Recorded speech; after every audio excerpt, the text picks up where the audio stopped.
This episode is brought to you by ElevateOS, the only all-in-one community operating system. ElevateOS transforms property management, combining resident engagement, reservations, rent payments, maintenance, and concierge services into a single super app. It also uniquely integrates access control, intercoms, package lockers, and thermostats, eliminating app fatigue and redefining modern apartment living. Visit elevateos.com/MMN for a free demo and see how they can help you level up your operations. I titled this episode, I Love Pain. Now, I don't love pain all the time. Every now and then I like some joy in my life. Let's say I like joy a lot more in my life than I like pain, but not the point of this episode. The point of this episode is about pain.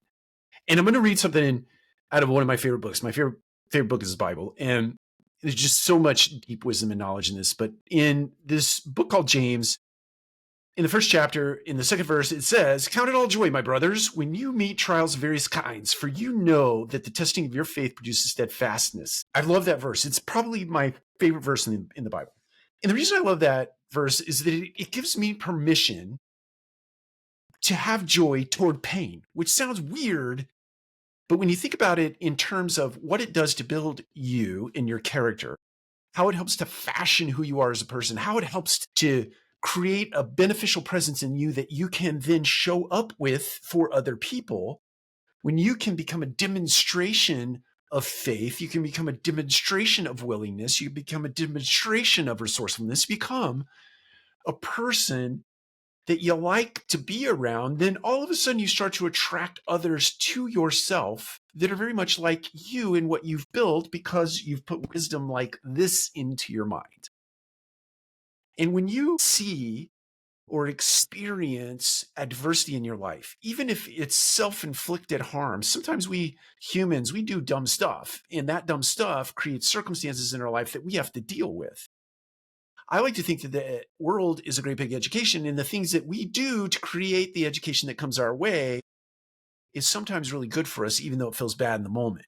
When the world shows up with adversity that has nothing to do with us, that is the world trying to teach us something as well, or giving us an opportunity to do a rep to become a better person.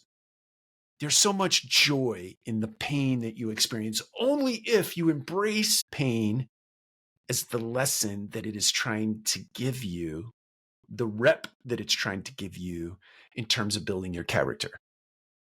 If we all thought about life in that way, if we all thought about being a high performer in terms of our ability to tolerate pain and to take lessons from pain, however we define pain, to take lessons from pain, to incorporate those lessons into our life, to imbue them in our mind through reps, through a repetition, and then we start to live that way based on all that pain and all those lessons imbued or embedded rather in those painful circumstances, no matter how long they last. It could be a minute, it could be a year, it could be a decade that you've experienced some sort of pain, but that time has really been used to fashion who you are as a person.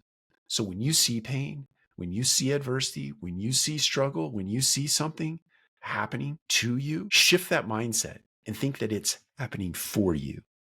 It's happening for who you will become because of going through the pain and the experience. And on the other side of that, when you get through all the struggle, the person you are as a result of all this stuff that happened for you makes you a good testament for the people that come after you. And I don't mean people coming after you in a pursuit. I mean people that show up in your life who are ready for the very lesson that you just received from the world through adversity, through struggle. You become a mentor, you become a coach, and you have good merit for that because you've had lived experience. Take care. We'll talk to you again soon.